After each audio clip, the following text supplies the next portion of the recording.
So hello friends, अभी हम लोग सेकेंड पार्ट अपने basic lecture of computers video का स्टार्ट करने जा रहे हैं। और हमने माइक्रो कंट्रोलर पे स्टॉप किया था, तो अभी यहीं से स्टार्ट करेंगे हम लोग।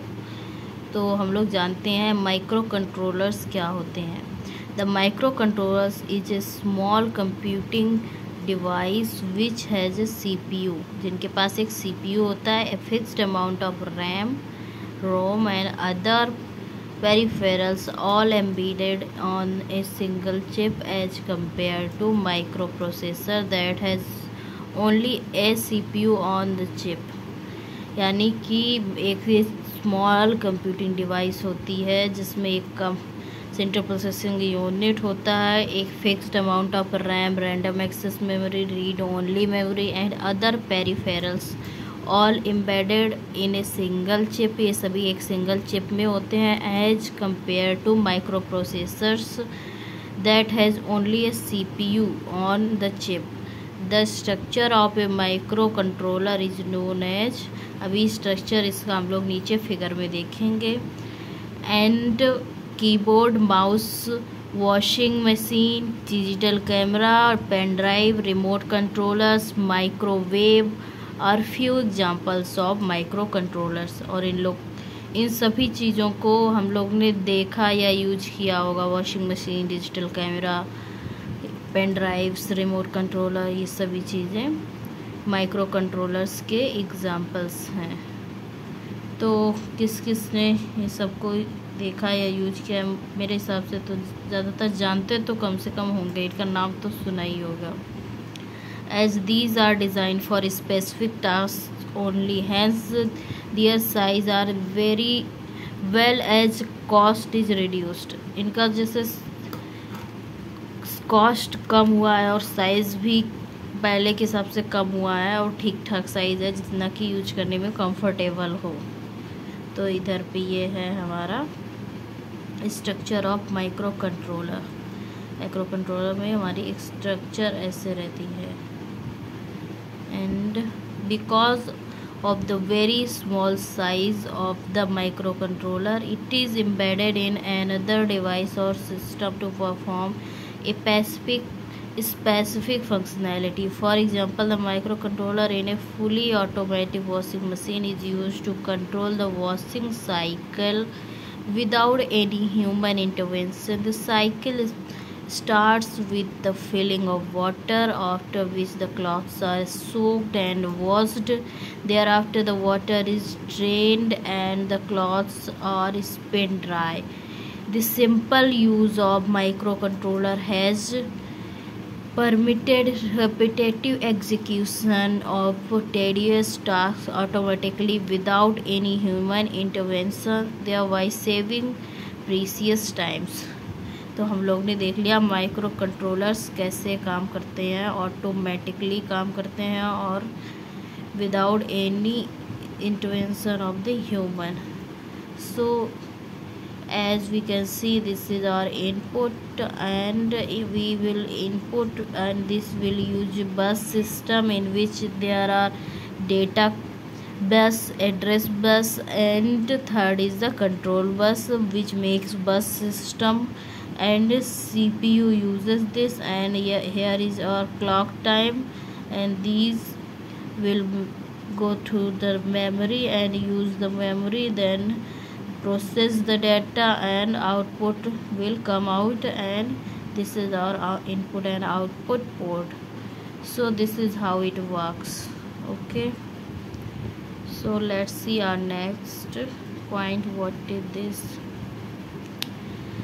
And data and information. A computer is primarily for processing data. Computer is primarily for which task? Processing data. A computer system considers everything as data, be it instructions, pictures, songs, videos, documents. We used to transfer what things such as pictures, songs, WhatsApp used for all these purpose, emails.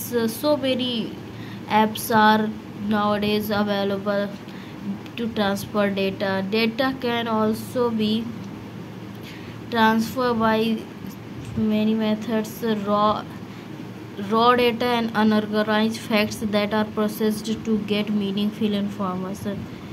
Raw and unorganised facts को भी process करने के लिए data use होता है. So understanding the concept of data along with its different types is crucial to understand the overall functioning of a computer. Sometimes people use the terms data, information and knowledge interchangeably.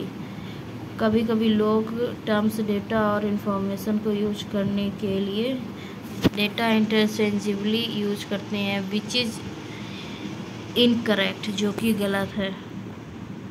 And let's C data and it's type. A computer system has many input devices which provide it with raw data in the form of facts, concepts and instruction. And जैसे कि internally everything is stored in binary form. अंदर से ये क्या किस form में data store रहता है? बाइनरी फॉर्म में 0.1. But externally data can be input to a computer in the text form consisting of English alphabets A to Z small and numericals 0.9 and special symbols like @ has etc. Data can be input in other languages too. Data को हम लोग other languages में भी input कर सकते हैं. It can B read from the files, और इसको रीड से फाइल्स से पढ़ा जा सकता है. The input data may be from different sources, hence it may be in different formats. ये अलग अलग सोर्सों से होता है, इस वजह से इसके अलग अलग फॉर्मेट्स होते हैं. For example, an image is a collection of red, green, blue pixels. A video is made up of frames and a free receipt is made up of numeric and non-numeric characters. Primarily there are 3 types of data. So primarily there are 3 types of data. Okay, and number 1 is structured data. तो structure data क्या होता है अभी हम लोग जानेंगे.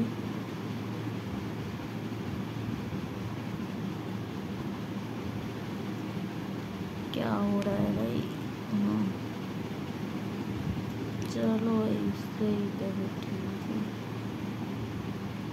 Structured data होता है and data which follows a strict record structure and is easy to comprehend is called structured data. structured data किसे कहते हैं?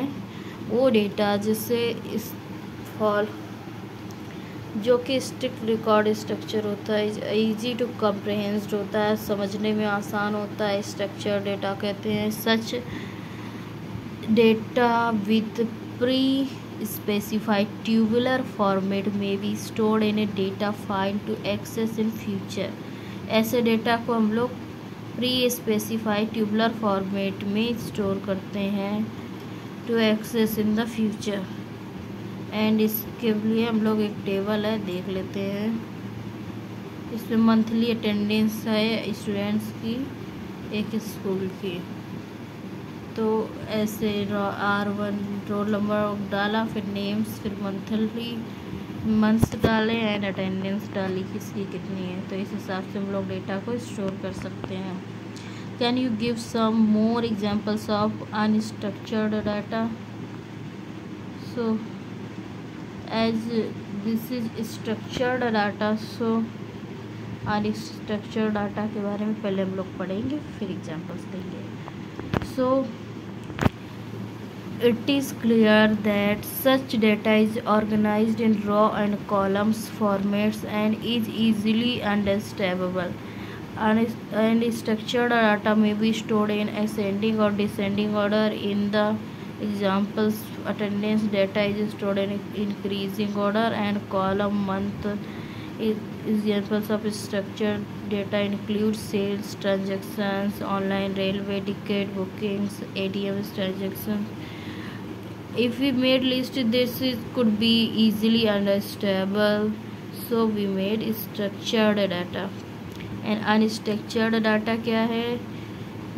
Data which are not organized in a predefined record format called unstructured data, जिसको हम लोग unorganized data है, include audio and video files, graphics, text, documents, social media post, satellite images. And with इसके लिए record of monthly attendance record details sent to parents. Such data are unstructured as they consist of textual content as well as graphics which do not follow a specific format. कई सारी चीज़ें होती हैं जो unstructured होती हैं, ऐसे ही बस जैसे है वैसे ही सेम टू सेम भेज दिया भी है। जैसे है एक स्कूल का, इसमें name, total classes, guardian structures, signatures, principal signatures, roll number वगैरह दे दिया। ये अनस्ट्रक्चर्ड डेटा है मंथली अटेंडेंस रिकॉर्ड का। And semi structured data, so semi structured data is data which have no well defined structure but maintains internal tags or markings to separate data elements are called semi structured data. Include email documents, HTML pages, comma separates, value, CSV file वगैरह semi structured data में आते हैं। And there is no specific format for each attendance record.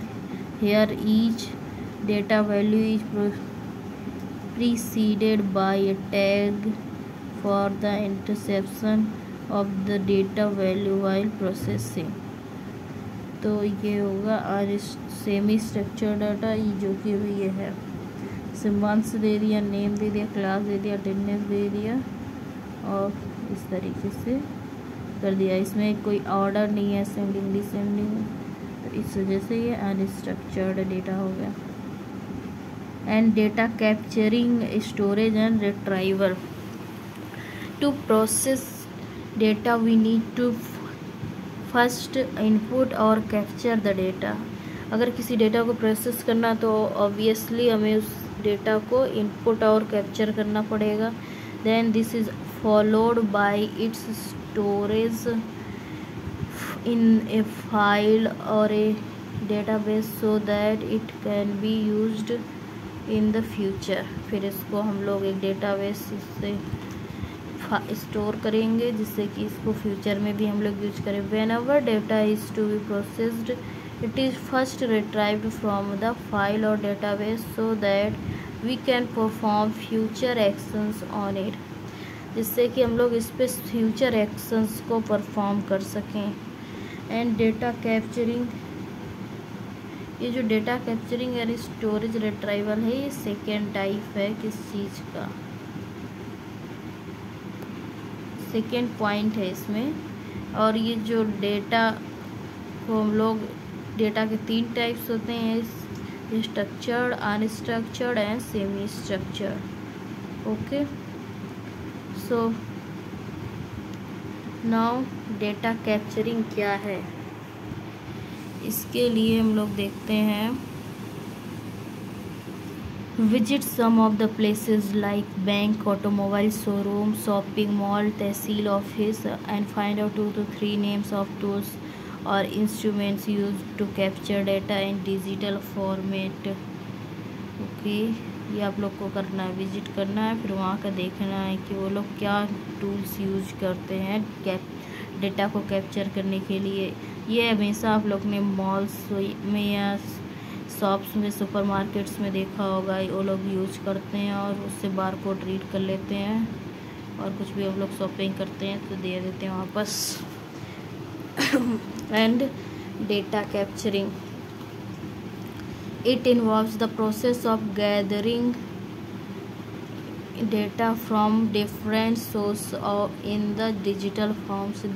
This capturing may vary from simple instruments like keyboard, barcode readers used as shopping outlets, comments or post over social media, remote sensors on Earth, orbiting satellite, sometimes heterogeneity among data sources makes data capturing a complex task.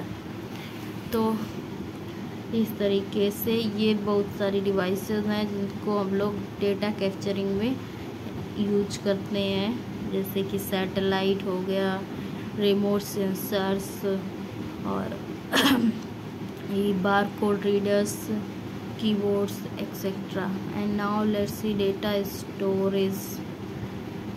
So it is the process of storing the captured data for processing later. ये एक storage होता है जो कि हमने data capture किया और उसको बाद में प्रोसेस करना है, तो इसको हम लोग स्टोरेज कर लेते हैं. And now days data is being produced at very high rate and therefore data storage has become a challenging task. However, the decrease in the cost of digital storage devices helped in simplifying this task. वैसे इनकी अभी price कम हो गई है तो थोड़ा सा help हो गई है. There are numerous digital storage devices available in the markets. Data keeps on increasing with time, hence the storage devices are required to be upgraded periodically. In large, इसका मतलब है कि डेटा कीप्स ऑन टाइम के साथ बढ़ता रहता है, तो इसीलिए स्टोरेज डिवाइसेस ऑल्सो उनको अपग्रेड होना पड़ेगा टाइम के साथ. In large organisations computers with larger and faster storage called data servers are deployed to store vast amount of data. Large organisations के पास लार्ज डेटा को स्टोर करने के लिए वास्ट अमाउंट ऑफ डेटा होता है, तो वहाँ पे बिग फास्टर और लार्जर डिवाइसेस भी चाहिए होती हैं. Such dedicated computers help in processing data efficiently. However the cost, hardware and software of setting up a data servers as well as maintenance is high, especially for small organization and startups. हाँ, अगर ये हम लोग जो middle class के लोग होते हैं उनके लिए काफ़ी कॉस्ट हाई पड़ता है, बट ये लार्ज इंस्टीट्यूशंस के लिए ठीक रहता है. And now we will see data retrieval. It involves fetching data from the storage devices for its processing as per the user requirements.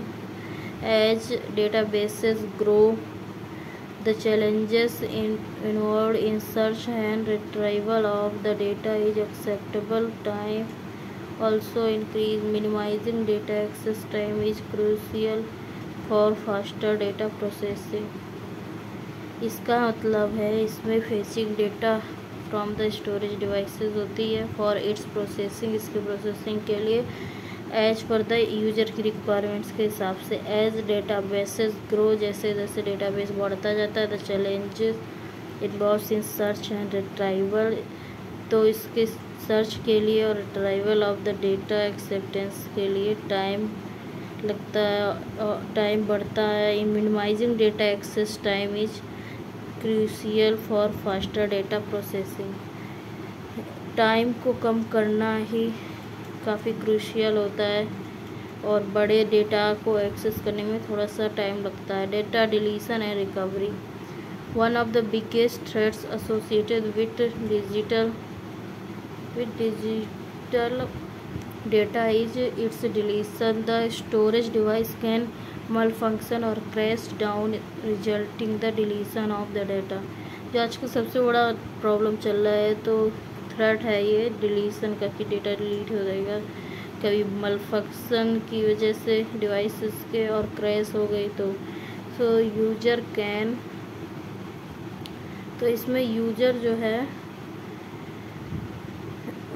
accidentally erase data from storage devices, or hacker or malware can delete the digital data intentionally। तो इसके लिए user data intentionally delete कर देते हैं ये लोग। तो deleting digitally stored data means changing the details of the data eight bit level, which can be very time consuming।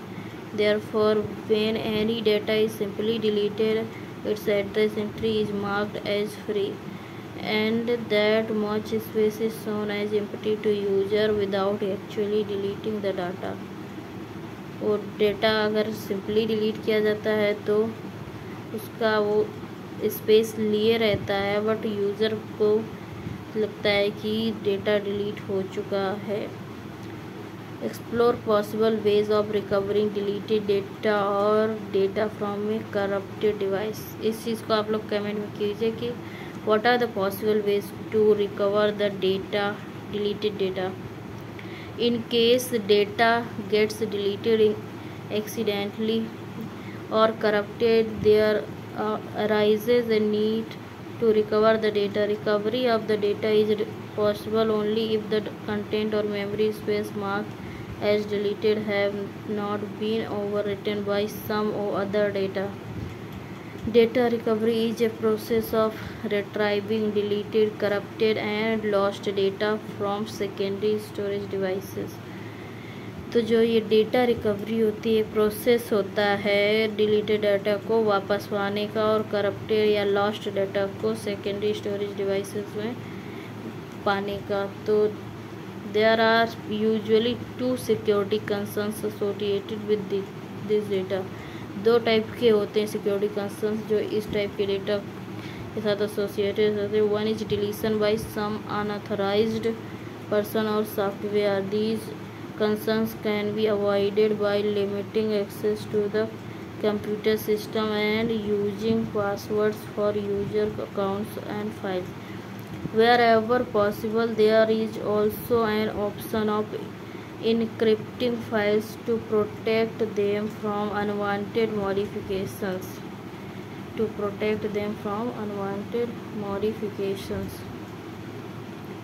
The other concern is related to unwanted recovery of data by unauthorized user और software.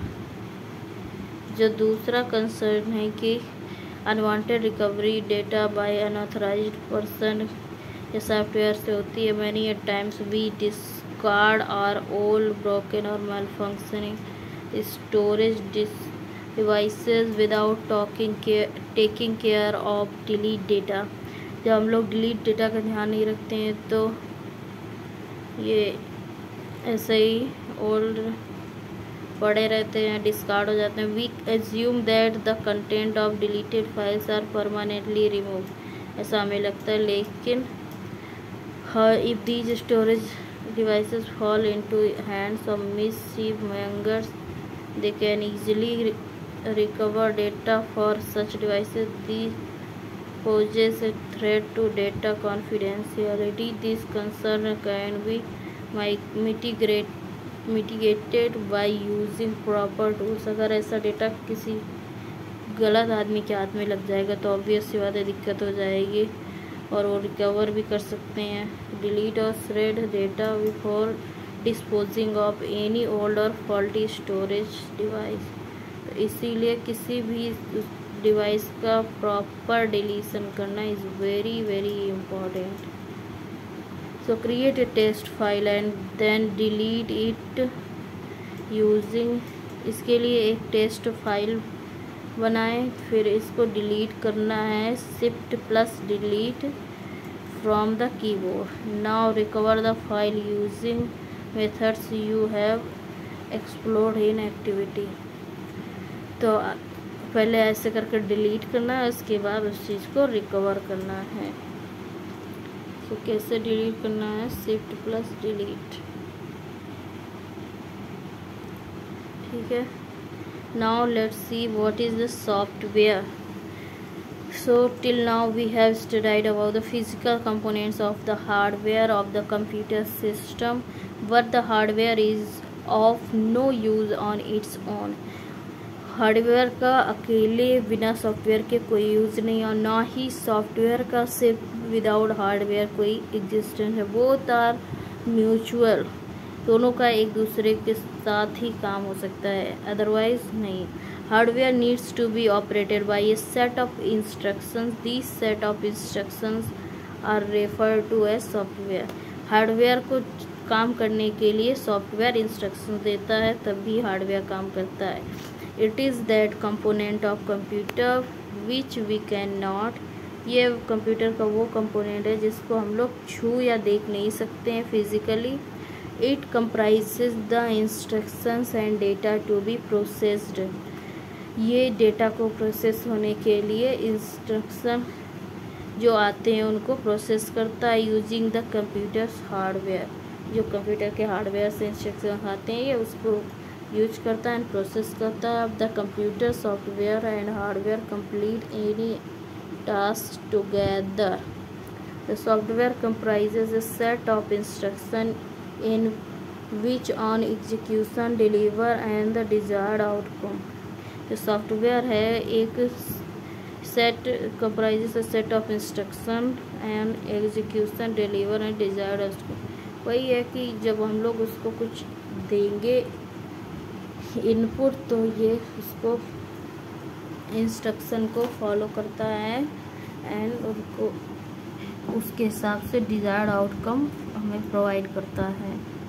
In other words each software is written for some computational purpose. Some examples of software include, दूसरे शब्दों में कहें तो software एक लिखित होता है, सम कंप्यूटेशन इसमें कुछ मतलब फंक्शंस ऐसे फीड किए जाते हैं हमारे काम के हिसाब से, फिर वही सॉफ्टवेयर काम करता है जब उसको हम लोग इनपुट देते हैं। तो some examples of software include operating systems like Ubuntu और विंडोज 7/10। ये एक तरीके के क्या है सॉफ्टवेयर है उबुंटू और Windows 7/10। Word processing tool like Libre office, क्या है वर्ड प्रोसेसिंग टूल है,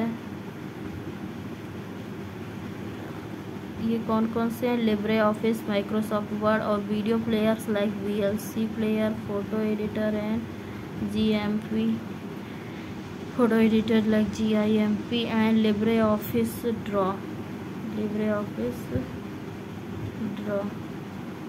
तो ठीक है। ए डॉक्यूमेंट और image stored on the hard disk और pen drive is referred to as soft copy. Once printed, the document is an image is called hard copy। जब वो कॉपी हमें computer के अंदर हम देखते हैं कुछ हमें प्रिंट करना है, सपोज हमारा एडमिट कार्ड प्रिंट करना है या फिर कोई भी पेज प्रिंट करना है, तो जब कंप्यूटर के अंदर देखते हैं तो वो हमें सॉफ्ट कॉपी होती है। जब उसको हम लोग एक पेपर में प्रिंट करते हैं, बार प्रिंटिंग में देते हैं, तब वो हार्ड कॉपी हो जाती है, उसको हम तब हार्ड कॉपी बोलते हैं। नीड ऑफ सॉफ्टवेयर, सॉफ्टवेयर की क्या ज़रूरत है। The sole purpose of software is to make the computer hardware useful and operational. इसका मेन पर्पज है कि ये कंप्यूटर के हार्डवेयर को यूजफुल और काम करने के लायक बनाता है। A software knows how to make different hardware components of a computer work and communicate with each other as well as with the end user. मतलब कि ये जो प्रोसेस करता है, जो हार्डवेयर से आता है डेटा, उसको प्रोसेस करके आउटपुट करता है। ये काम कैसे, किस हार्डवेयर के किस कंपोनेंट से कैसे क्या काम निकालना है, यह सॉफ्टवेयर करता है। We can not instruct the hardware of a computer directly, हम लोग हार्डवेयर को डायरेक्ट इंस्ट्रक्ट नहीं कर सकते हैं। Software acts as an interface between human users and the hardware. Software ही वो चीज़ होती है जो ह्यूमन यानी कि हमारे बीच और हार्डवेयर के बीच में एक इंटरफेस बना के रखता है, उसको देता है commands. Hardware refers to physical components of the computer system which can be seen as and touched। Hardware क्या होता है, जिसको हम लोग छू सकते हैं और दे सकते हैं, वो हार्डवेयर होता है कंप्यूटर में, जैसे कि RAM, keyboard, printer, monitor, CPU.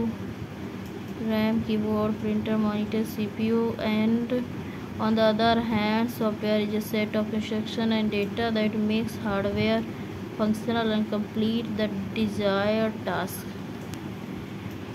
Okay, so let's see। A software knows how to make a different hardware components of a computer work and communicate with each other as well as the end user। We cannot instruct hardware of a computer directly. Software acts as an interface between human users and hardware. Depending on the mode of interaction with hardware and functions to be performed, the software can be broadly classified in the 3 categories। जब हम जो interaction mode है और hardware function के साथ perform करने का जो तरीका है, उस हिसाब से हम लोग सॉफ्टवेयर को 3 कैटेगरीज में डिवाइड करते हैं। नंबर 1 है system software, programming tools and application software.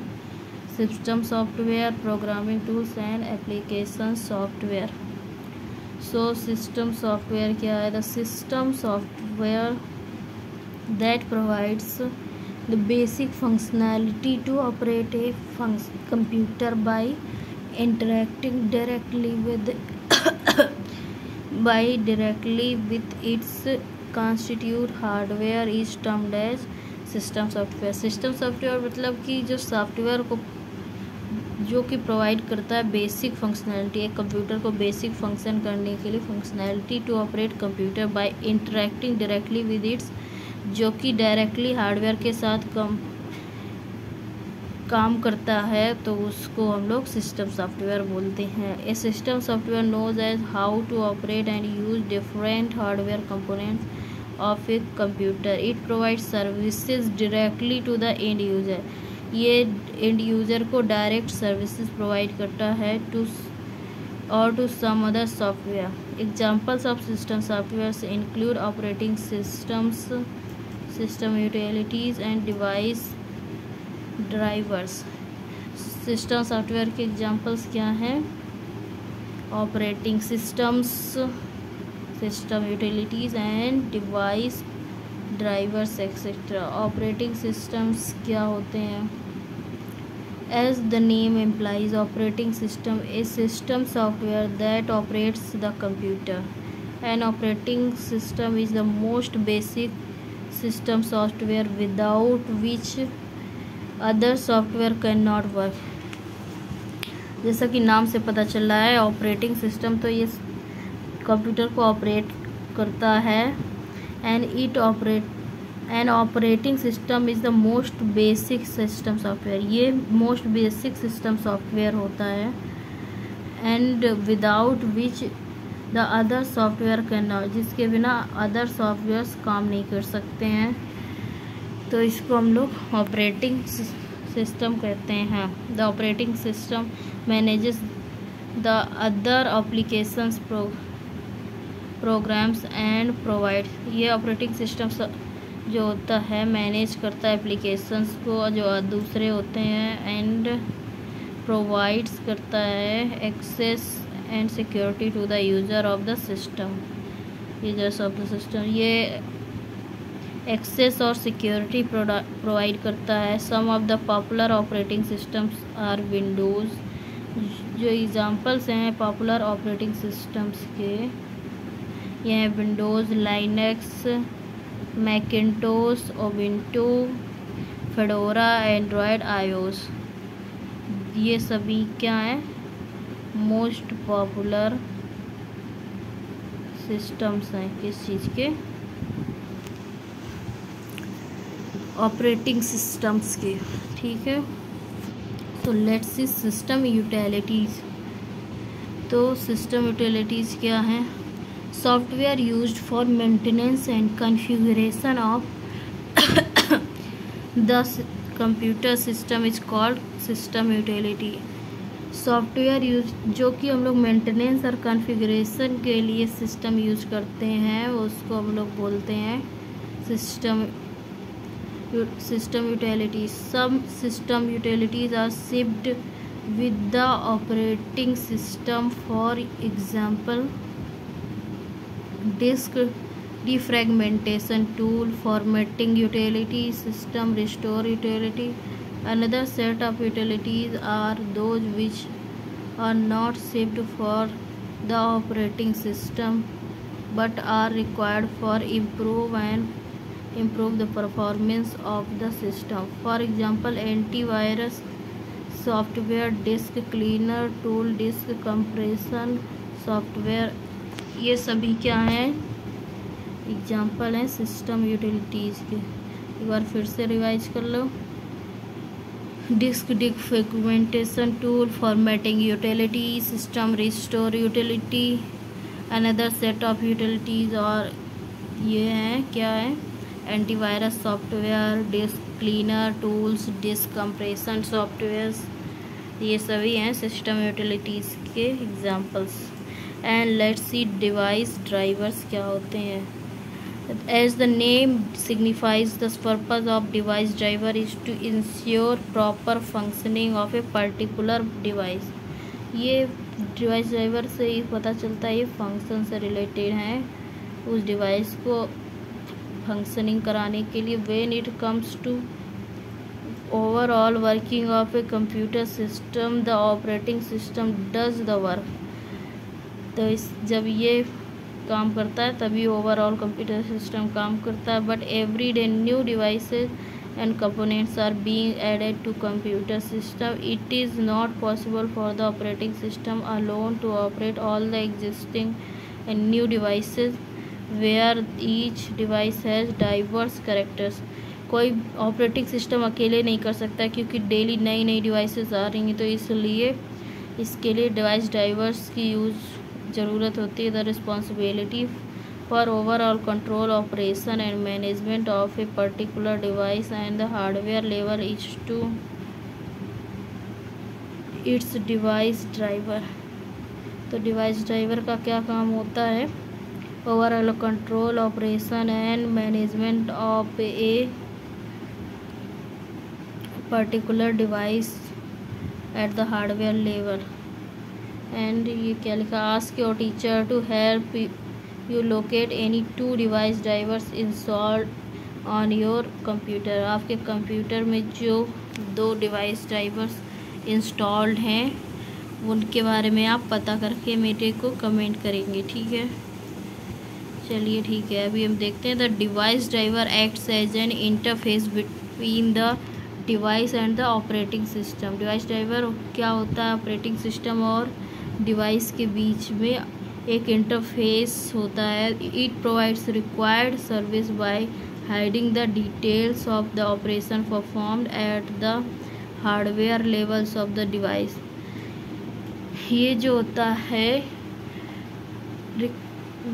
Service provide करता है by hiding the details of the operation की डिटेल्स को हाइड करके performed at the hardware level of the device, just like a language translator. ये language translator की तरह होता है। A device driver acts as a mediator between the operating system and the attached device। ये अभी हम लोग ने पढ़ा ही था कि ये एक इंटरफेस की तरीके से काम करता है और मीडिएटर की तरीके से ऑपरेटिंग सिस्टम और सिस्टम ऑफ डिवाइस के बीच में, ठीक है? तो अभी हम लोग ये देख लेते हैं। इधर पे कैटेगराइजेशन ऑफ सॉफ्टवेयर लिखा हुआ है। तो हार्ड यहाँ से कहाँ से स्टार्टिंग है? यूज़र, फिर यूज़र इंटरफेस, फिर एप्लीकेशन सॉफ्टवेयर, प्रोग्रामिंग टूल्स आ जाएगा, and then proprietary software, freeware, and इधर free and open and source software, FOSS and system utilities, operating system, device drivers, ये हैं सिस्टम सॉफ्टवेयर के types. And then these all comes to the hardware. Okay, so now programming tools. In order to get some work done by the computer, we need to give instructions which are applied on the input data to get the desired outcome. Computer languages are developed for writing these instructions. ये instruction को लिखने के लिए computer languages developed होती हैं। And it is important to understand here that computers and humans understand completely different languages. और ये ज़रूरी है हमें समझना कि कंप्यूटर और इंसान दूसरी भाषाएं भी समझते हैं। While humans are able to write programs in high levels language, computer understand machine languages। जैसे कि हम लोग हाई लेवल के लैंग्वेजेस उन पे कंप्यूटर्स में प्रोग्राम करते हैं। सो कंप्यूटर्स क्या मशीन लैंग्वेज अंडरस्टैंड करते हैं। There is a continuous need of conversion from high level to machine level languages.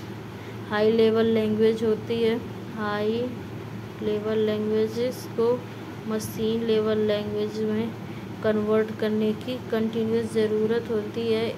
And also to write the instruction code editors, these code editors are IDLE and in Python are needed. इसके लिए code editors की ज़रूरत होती है, जैसे कि IDLE in Python.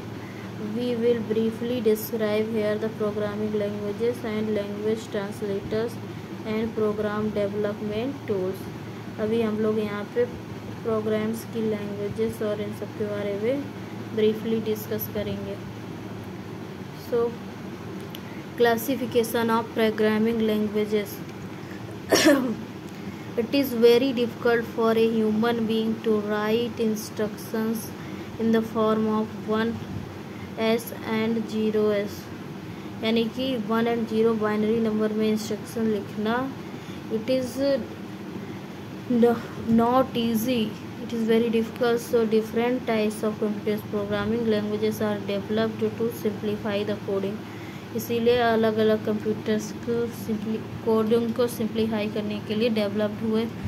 2 major categories of computer programming languages are, इसकी जो 2 मेजर कैटेगरीज हैं कंप्यूटर प्रोग्रामिंग करने की लैंग्वेजेस हैं, are low level language and this is too much, okay, are low level language number 1 and second is high level language.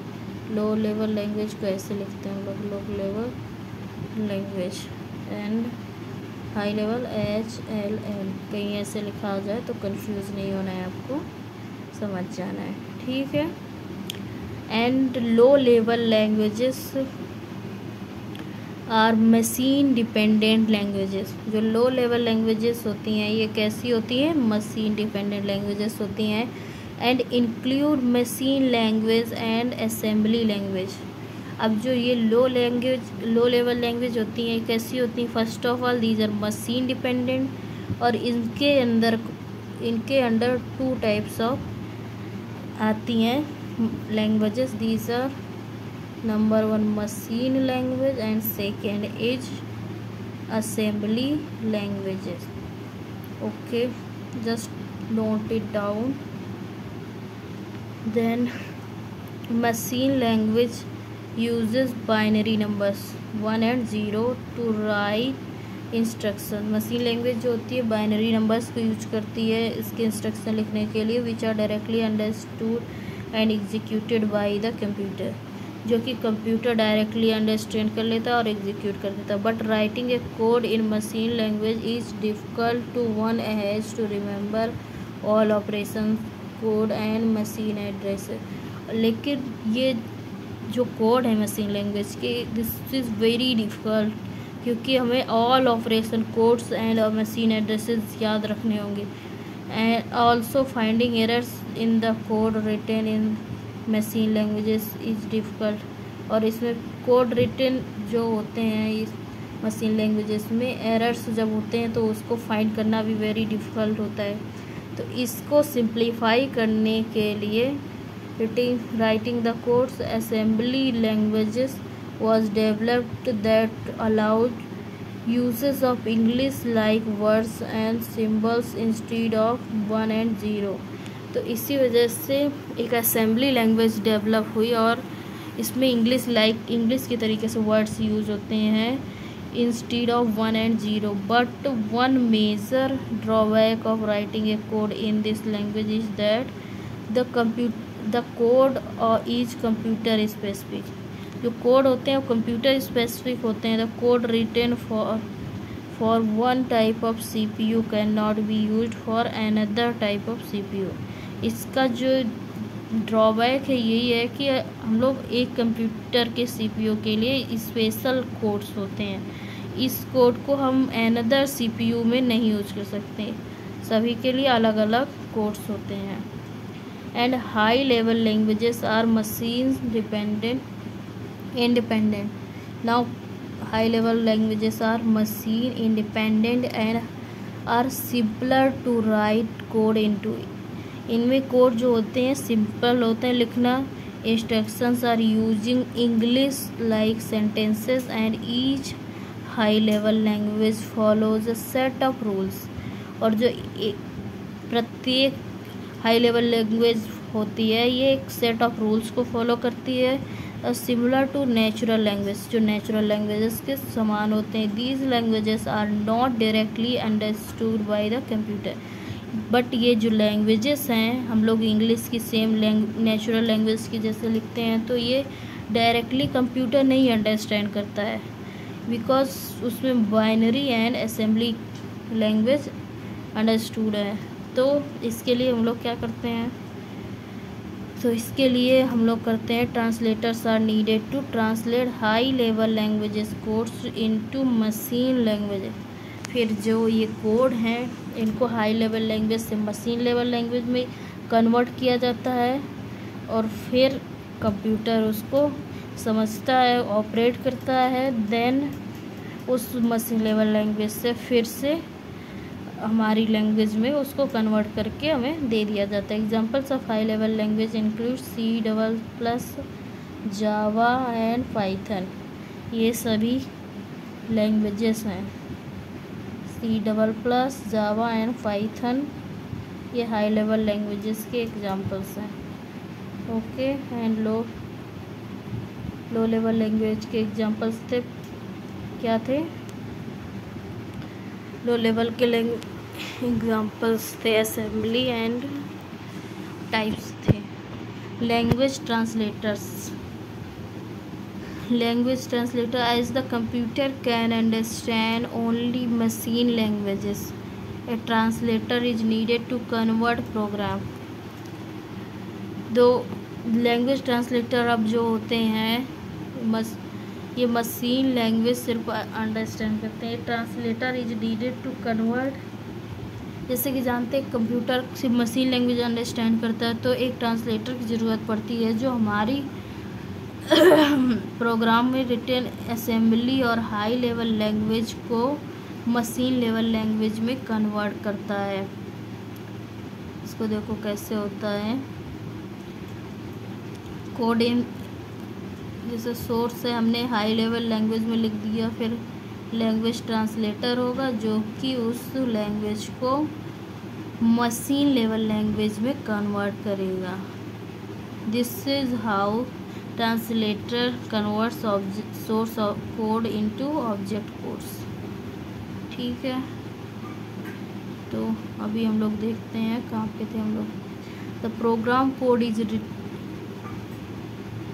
program code written in assembly or high level languages is called source code. The source code is converted by translator into machine understandable form called object machine code as depicted in the figure।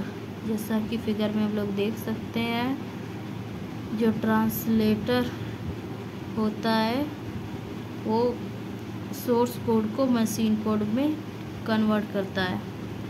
As we have different types of computer languages, जैसे कि हम लोग जानते हैं हमारे पास different types of computer languages हैं, different translators की भी ज़रूरत पड़ती है इनको कन्वर्ट करने के लिए।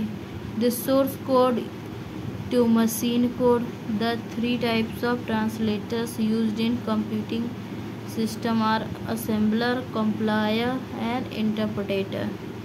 तो इस हिसाब से हम लोग क्या करते हैं, 3 टाइप्स ऑफ ट्रांसलेटर यूज करते हैं। There are 3 types of translators used, these are assembler, compiler and interpreter। ठीक है, so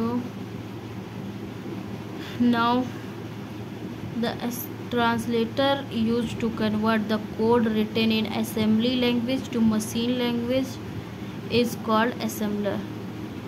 जो ट्रांसलेटर कन्वर्ट करता है कोड को असेंबली लैंग्वेज से मशीन लैंग्वेज में, उसको बोलते हैं हम लोग क्या, assembler. Each assembler can understand specific micro processor instruction set only and hence the machine code is not portable.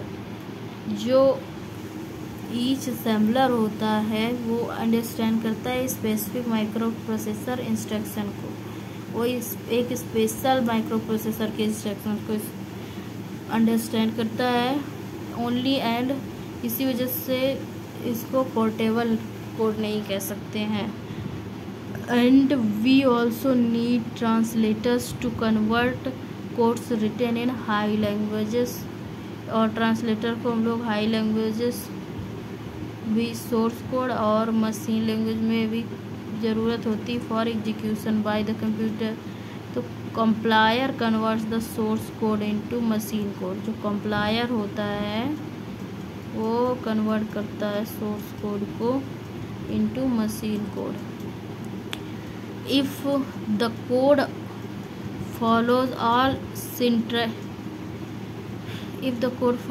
All the syntactic rules of the languages, then it is executed by the computer। अगर code जितना है वो सब follow करता है तो उसको computer execute करता है। Once translated and the compiler is not needed. एक बार ट्रांसलेट हो गया फिर कंपाइलर की ज़रूरत नहीं होती है। An interpreter, the interpreter translates one line at a time instead of the whole program at one go. Interpreter takes one line converts into executable code if the line is synthetically correct, and then it repeats these steps for all lines in the source code। फिर ये और lines को source code में converts करता है।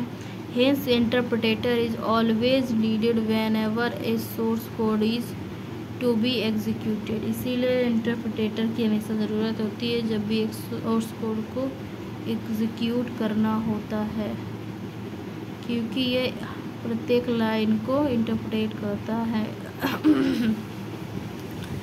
Program and development tools, whenever we decide to write a program we need a text editor.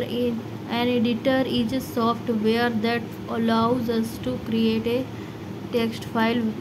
We type instructions and store the file as the source code। हम लोग instructions को type करते हैं and store करते हैं file को as a source code. Then an appropriate translator is use, तब एक अप्रोप्रिएट ट्रांसलेटर को यूज करते हैं to get the object code for execution, जिससे कि ऑब्जेक्ट कोड एग्जीक्यूट किया जा सके। In order to simplify the program development there are software called integrated development environment.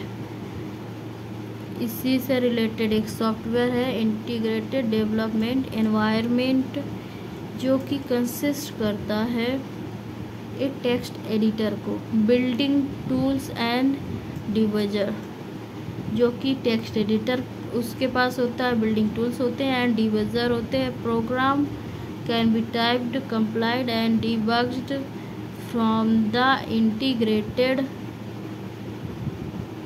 from the integrated development environment directly. Besides Python, IDLE, NetBeans, Eclipse, Atoms, Lazarus, and a few examples of IDEs मतलब कि integrated development environment. Debugger, as the name implies, is the software to detect and correct errors in the source code. यानी कि जो हमारे IDE के examples हैं वो क्या है? Python, IDLE, NetBeans, Eclipse, Atom, Lazarus and are few others examples of IDLEs. Debugger क्या होता है? एज द नेम इम्प्लाइज ये एक सॉफ्टवेयर होता है to detect and correct errors in the source code. अगर सोर्स कोड में कुछ एरर होती हैं तो डिबगर उसको सही कर देता है.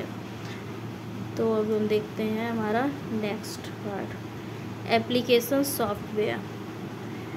The system software provides the core functionality of the computer system. ये सिस्टम सॉफ्टवेयर होता है उस कंप्यूटर सिस्टम को कोर फंक्शनैलिटी प्रोवाइड करता है. However different users need the computer system for different purposes depending upon their requirements. Different users जो होते हैं depending upon their needs, they need different purpose computers, and hence a new category of software is needed to cater to different requirements of the end users.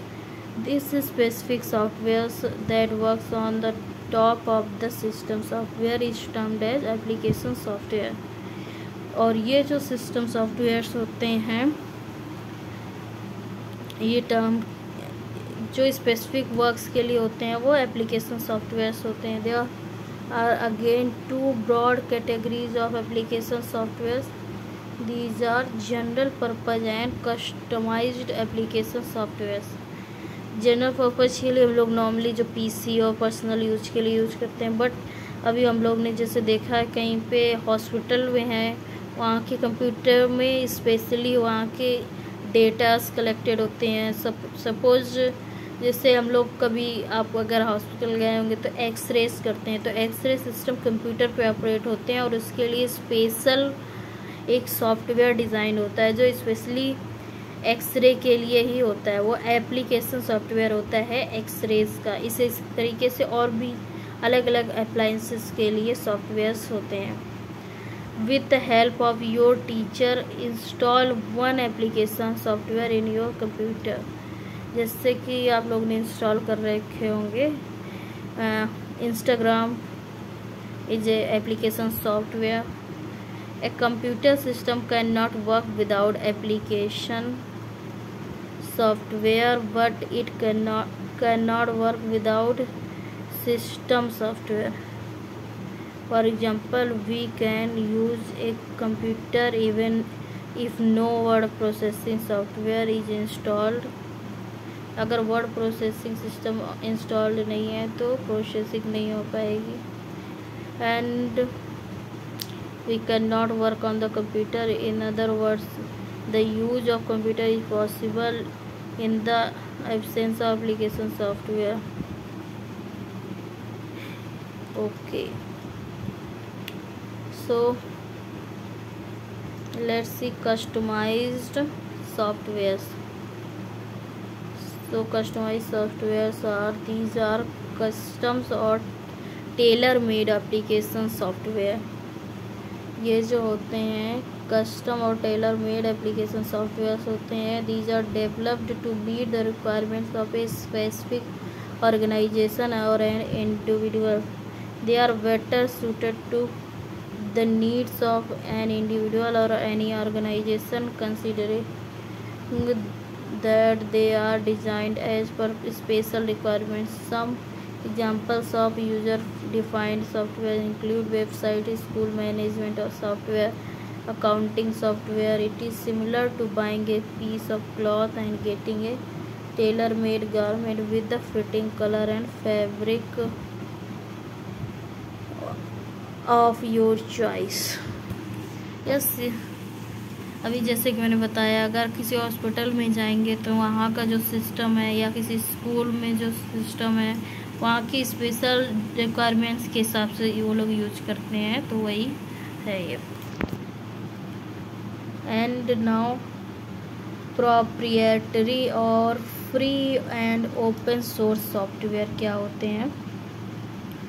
The developers of some application software provide their source code as well as software freely to the public with an aim to develop and improve further with each other's help.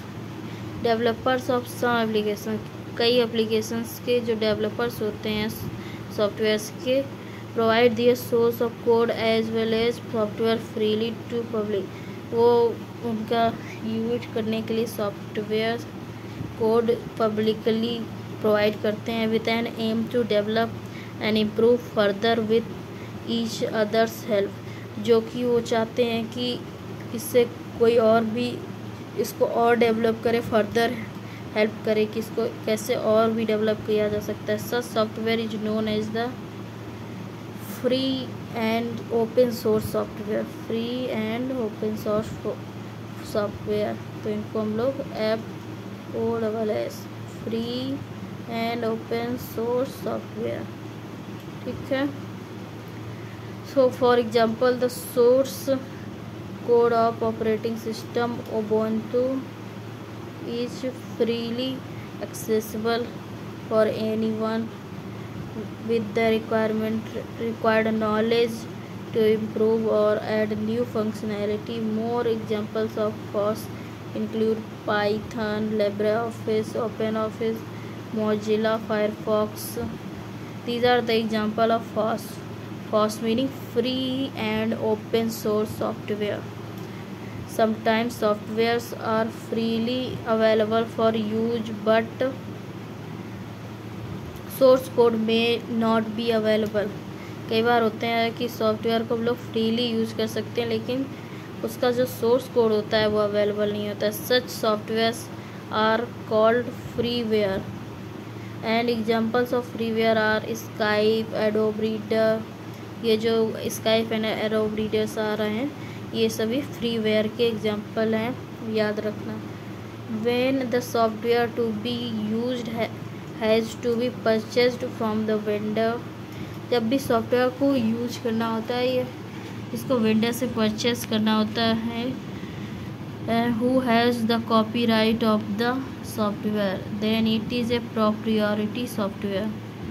And examples of proprietary software include Microsoft Windows, Tally, Quick Help. Actually copyright होता है तो उसको हम लोग को उसको लेने के लिए परचेस करना पड़ता है.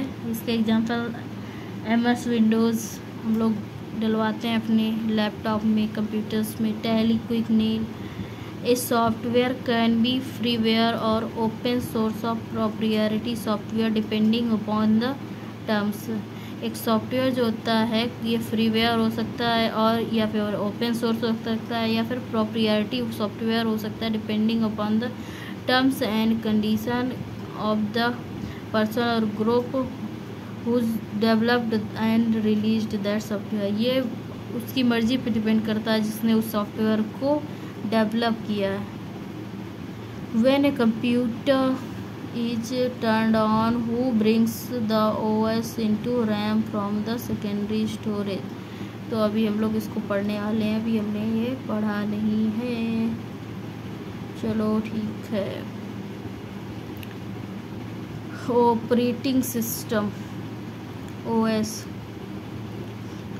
OS can be considered to be a resource manager which manages all the resources of a computer.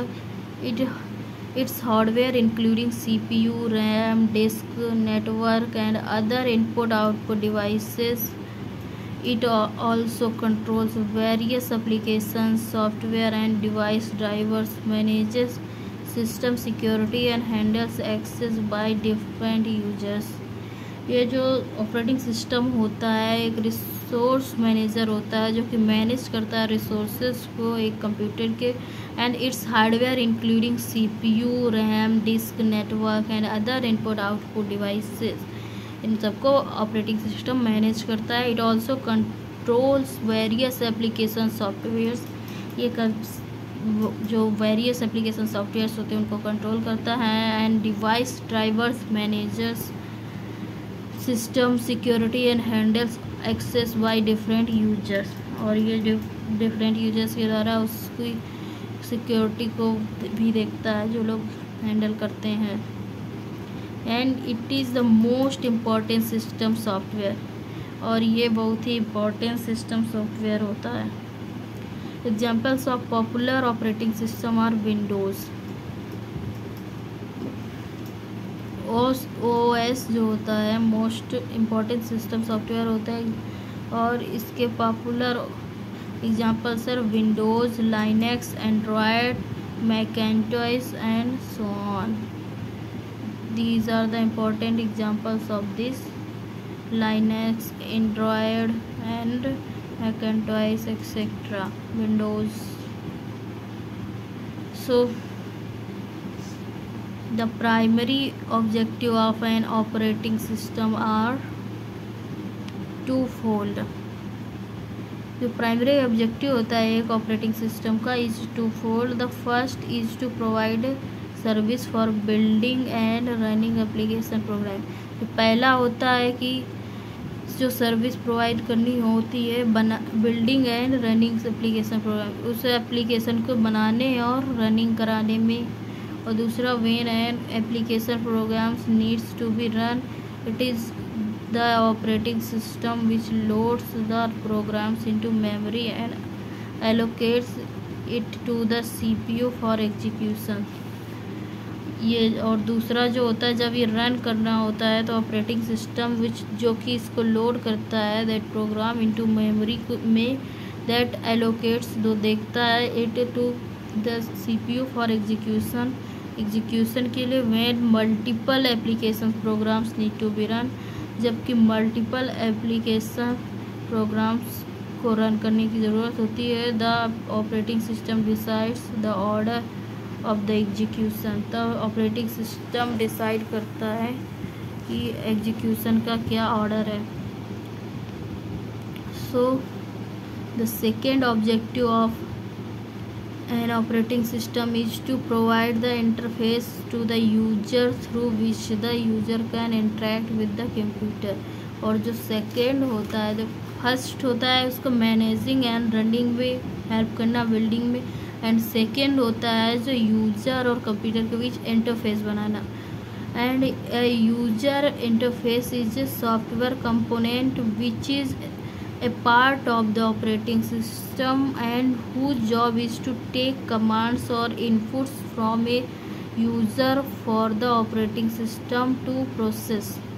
और जिसका काम होता है इनपुट और कमांड्स को लेना from the user for the operating system to process, जो कि यूजर से ऑपरेटिंग सिस्टम को प्रोसेस लेने कमांड लेता है फिर उसको प्रोसेस करता है एंड यही काम है इंटरफेस बिल्डिंग करने का। Then it gives the outputs.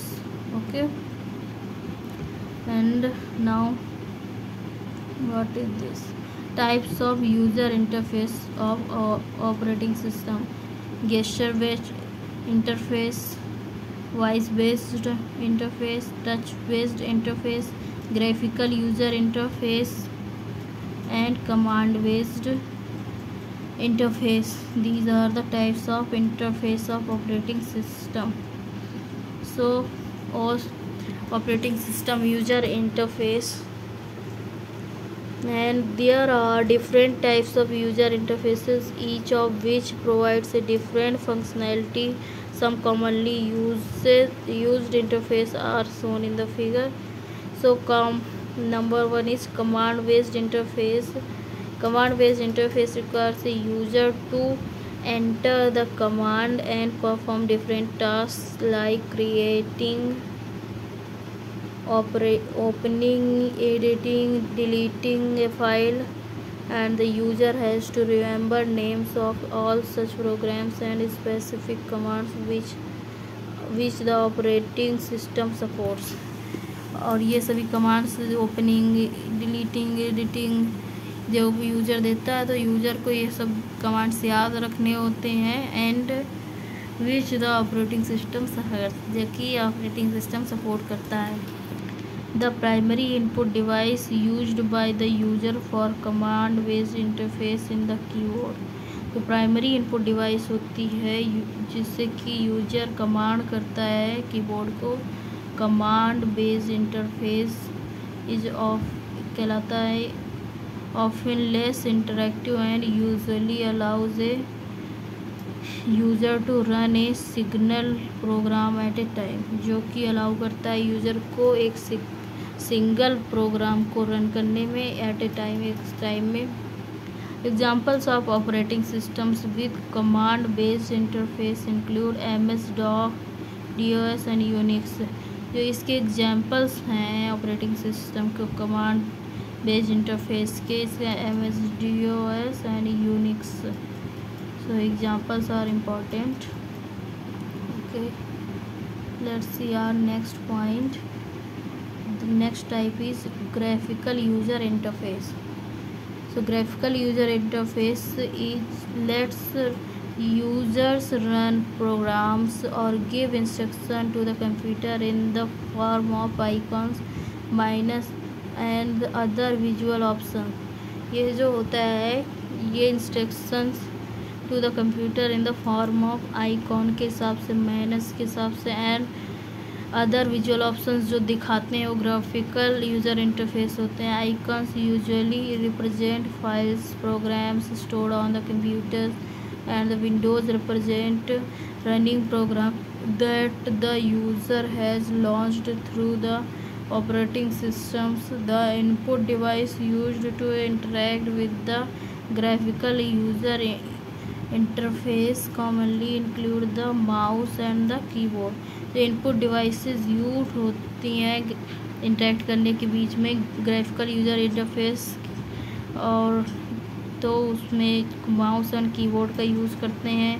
और जो इसके एग्जांपल्स हैं GUI के तो है Microsoft Windows, Ubuntu, Fedora and Macintosh among others. Touch based interface. So what are the touch based interface? Today smartphone, tablets and PCs allows user to interact with the system simply using the touch inputs, and using the touch screen a user provides input to the operating system which are interpreted by the OS as commands like opening an app, closing an app, dialing a number, scrolling across apps. Examples of popular operating systems with touch-based interfaces and Android and iOS. Windows 8.1 and 10 also supports touch-based interface on touch screen devices. इसके जो example हैं Android and iOS जो कि touch based interface provide करते हैं। Windows 8.1 and 10 also support touch based interface. And now voice based interface. So modern computers have been designed to address the needs of all types of users, people with the special needs and people who want to interact with computers or smartphones while doing some other tasks. For users who cannot use the input device like the mouse, keyboard and touch screen, modern operating system provide other means of human computer action। आजकल जैसे कि हम लोग voice based devices use कर रहे हैं, और जैसे कि माउस, इसमें इन सब की माउस, कीबोर्ड, टच स्क्रीन की ज़रूरत नहीं होती है प्रोवाइड, जिसमें से वॉइस से हम लोग कमांड दे सकते हैं। Just today can use commands to make a computer work in the desired way. And some operating systems which provide voice based controls to users include iOS, Siri in the Apple, Android, Google Now, OK Google, and Microsoft 10 Cortana and so on. Microsoft में 10 Cortana use करते हैं. And gesture based interface. This is some phone based on Android and iOS as well as laptops. Let users interact with the devices using gestures like waving, tilting, eye motion and shaking. This technology जो iOS and Android gesture के हिसाब से, जैसे waving हो गया, tilting, आई motion के हिसाब से, शेकिंग के हिसाब से समझ जाता है. The technology is evolving faster and it has promising potential for applications in gaming, medicine and other areas. और इस एडवांसमेंट के हिसाब से बढ़ते चले जा रहे हैं.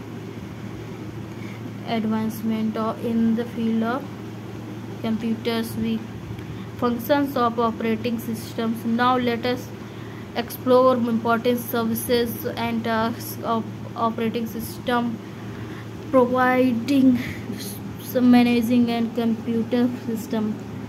Process management. Number 1 है process management. While a computer system is operational, different tasks are running simultaneously. जब कंप्यूटर सिस्टम काम कर रहा होता है तो डिफरेंट टास्क एक साथ काम कर रहे होते हैं. A program is intended to carry out various task. A task in execution is known as process. We can activate a system monitor program. हम लोग एक सिस्टम मॉनिटर प्रोग्राम को एक्टिवेट कर सकते हैं. That provides information about the process being executed on a computer, जिससे कि हम लोग कंप्यूटर में प्रोसेस को एग्जीक्यूट कर सकते हैं. In some systems it can be activated using control plus ALT plus delete. और कुछ जो एक सिस्टम होते हैं उसमें control plus ALT plus delete दबा के हम लोग जैसे कुछ भी कर सकते हैं, एक्टिवेट कर सकते हैं. It is responsibility of operating system to manage these process and get multiple tasks completed in minimum time. As CPU is the main resource of computer system. CPU computer system का main resource होता है. Its allocation among process is the most important service of the operating system. इसके देखभाल करना, process को करना operating system का main काम होता है. Hence process management concerns the management of the multiple processes. और ये मैनेजमेंट और मल्टीपल प्रोसेसेस को देखता है. Location of required resources and exchange of information among processes. इससे लोकेशन ऑफ रिक्वायर्ड रिसोर्सेज होता है and exchange of information among processes भी होता है. Operating system is called resource manager as it में, जैसा कि हम लोग जानते हैं ऑपरेटिंग सिस्टम रिसोर्स मैनेजर कहलाता है.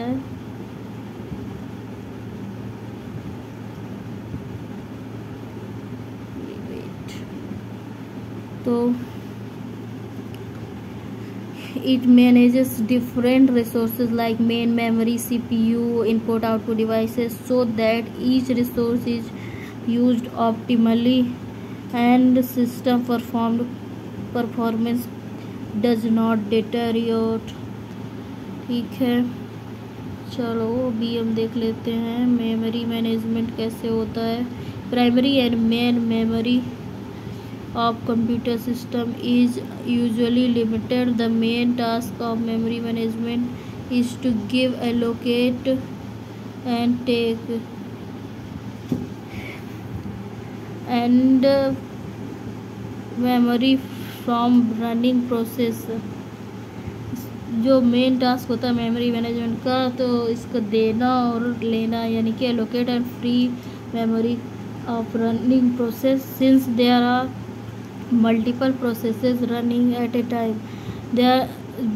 कई सारे प्रोसेसेस एक साथ रनिंग कर रहे होते हैं, तो they are arises a need of dynamically on the go allocate and free memory to the processes. To allocate and free memory to the process, operating system should do without affecting other processes. Operating systems को do without affecting other process. इसमें ऐसे होता है कि एक system, multiple system काम करना है, एक सिस्टम को काम करना है लेकिन दूसरे को कोई उससे फ़र्क नहीं होना चाहिए। इसीलिए that are the already residing in the memory and once the process is finished it again the responsibility of the operating system to take the memory space back for utilization. और एक बार जब काम ख़त्म हो गया तो उस मेमोरी स्पेस को वापस लेने का काम भी ऑपरेटिंग सिस्टम का होता है। Hence the memory management concerns with management of main memory so that maximum memory is occupied और utilized by large numbers of processes while keeping track of each every location within the memory as free है और occupied. तो memory management जो है management of main memory से जुड़ा हुआ है, जो कि मैक्सिमम मेमोरी को एक्यूपाइड और यूटिलाइज्ड यानी कि यूज किया जा सके by large number of processes, maximum कर सके इसके processes while keeping the track of each and every location, जिससे प्रत्येक और हर लोकेशन का ट्रैक भी होना चाहिए। एंड मेमोरी एज फ्री है और ऑक्युपाइड की फ्री है, ऑक्युपाइड है और उस हिसाब से काम भी होना चाहिए। ये होता है मेमोरी मैनेजमेंट का काम।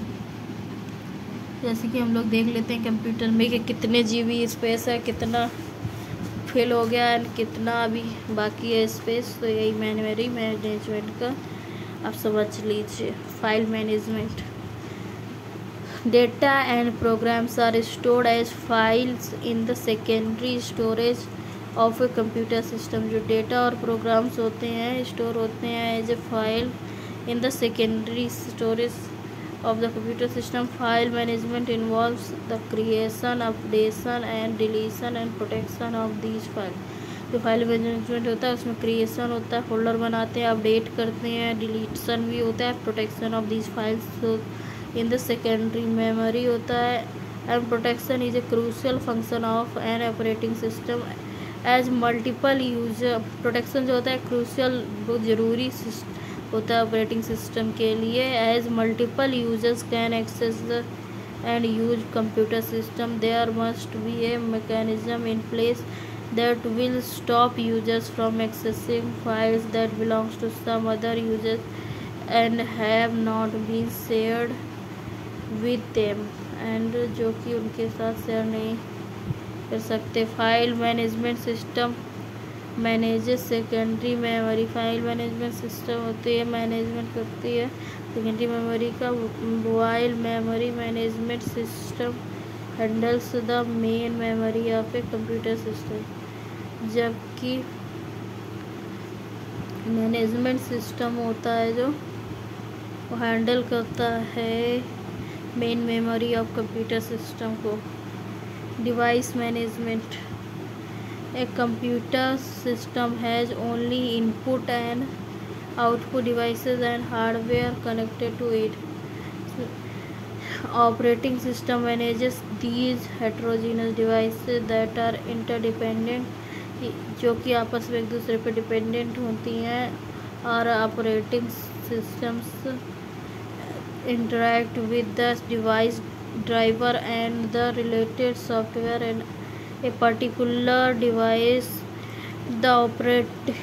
ये जो ऑपरेटिंग सिस्टम्स होते हैं इंटरेक्ट करते हैं with the device driver and the related softwares के साथ for a particular device. The operating system must also provide, operating system को प्रोवाइड करना होता है the options for configuration a particular device.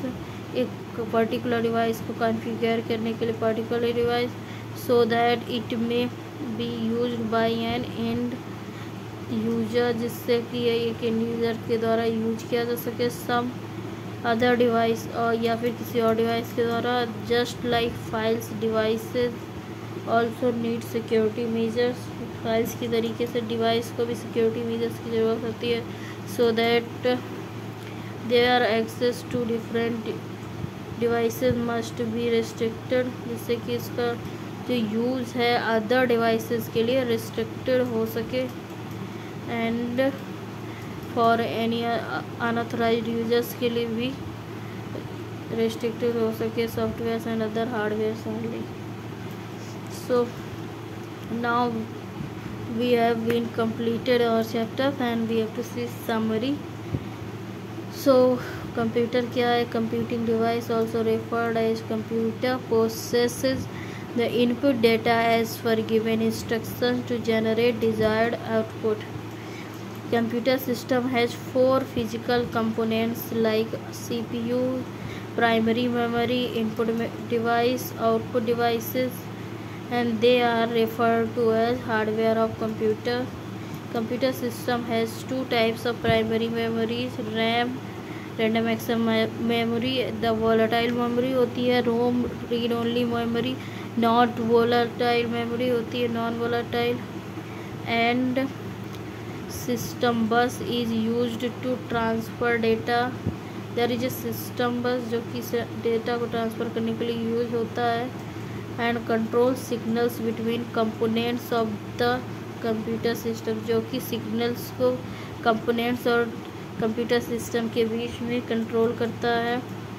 ये सिस्टम बस कितने टाइप का होता है? 3 टाइप का होता है। एक तो डाटा बस, दूसरा एड्रेस बस, तीसरा कंट्रोल बस, और ये तीनों मिलके सिग्नल बस सिस्टम बस बनाते हैं। And A micro processor is a small size electronic component inside a computer that performs basic arithmetic and logical operations on data. जो माइक्रो प्रोसेसर एक छोटा सा इलेक्ट्रॉनिक डिवाइस होता है, कंपोनेंट होता है, जो कि कंप्यूटर को बेसिक अरिथमेटिक मतलब तार्किक और संगणिक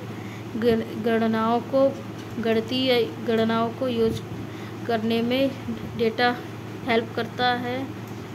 and micro controller is a small computing device which has a CPU। Micro controller एक स्मॉल कंप्यूटिंग डिवाइस होता है जिसके पास CPU होता है, fixed amount of RAM, RAM का full form random access memory, ROM का मतलब read only memory, and other peripheral embedded on the single chip, और कुछ और भी पेरिफेरल मतलब कि सतह पर एम्बेडेड चीज़ें होती हैं एक सिंगल ही चिप में। और software is a set of instructions written to achieve the desired task and are mainly categorized as a system software, programming tools and application softwares. And hardware of a computer can not function on its own, it needs software to be operational और functional. Hardware जो होता है ये अब अकेले काम नहीं कर सकता है, इसको ऑपरेट और फंक्शनिंग होने के लिए सॉफ्टवेयर की ज़रूरत पड़ती है। Operating system is an interface between the user and the computer. Operating system जो होता है इंटरफेस होता है यूज़र और कंप्यूटर के बीच में, and supervises the working of computer system. ये कंप्यूटर सिस्टम को काम कैसे कर रहा है इस चीज़ को सुपरवाइज करता है। It monitors and controls the hardware and software of the computer system. ये जो है मॉनिटर करता है और कंट्रोल करता है सॉफ्टवेयर को, हार्डवेयर को एक कंप्यूटर सिस्टम में कैसे काम करना है। तो we have been done with the first chapter. This is the introduction of computer. अभी हमारी एक्सरसाइजेस हैं जो कि आप लोग कर लेना, क्योंकि मैंने इतने डिटेल से पढ़ाया, और अगर एक्सरसाइजेस भी करानी हो तो आप लोग कमेंट्स कर देना, मैं उसके बारे में भी वीडियो बना दूँगी। ठीक है, चलो ठीक है, like share and subscribe, thank you. Comment करना कोई भी प्रॉब्लम हो। Bye bye, see you soon in another part of this. Okay.